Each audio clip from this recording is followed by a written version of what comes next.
هذا تزيري دار رعب في فرنسا وغلقوا حمى كاملة باش يقتلوه. دير ابوني وتبعني. في فرنسا وقبل 10 سنين زوج جنود فرنسيين قدام واحد البنكة راحوا يخرجوا الدراهم، مي هكدا شوية حبس عندهم واحد بالموطو وهبط بدا يدنا ليهم بالعقل، ضربهم بزوج رصاصات وعاود طلع للموطو وهرب.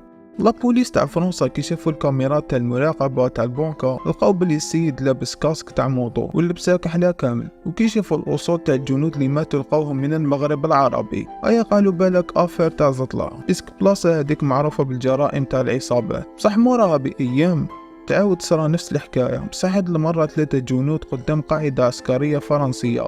بعد ما خرجوا من الباب جاز عليهم بنادم بالموطو، حبس قدامهم وجبد سلاحه، قتل زوج وواحد قاصد. هنا لابوليس بعد ما شافوا كاميرات المراقبة لقاو بلي نفس الشخص، التم عرفوا بلي افير كبيرة هادي وبلي هذا البنادم عنده الكوراج.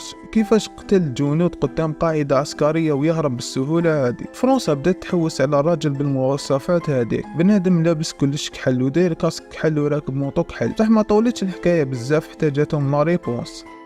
مر بأيام صباح بكري قدام واحد المدرسة فرنسية، الأولياء راح يوصلوا ولادهم بيقراو. التم حبس بالموطو تاعه وجبد سلاحه وبدا يتيري عشوائيا، قتل 4 أشخاص من بينهم 3 دراري وهرب. هنا فرنسا أعلنت حالة الطوارئ.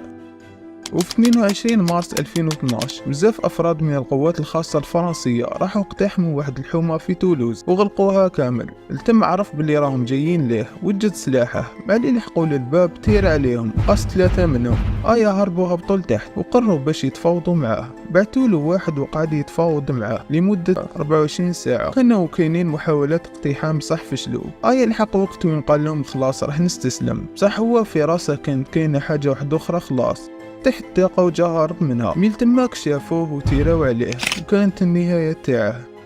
إذا عجبك الفيديو دير جيم وبارطاجي.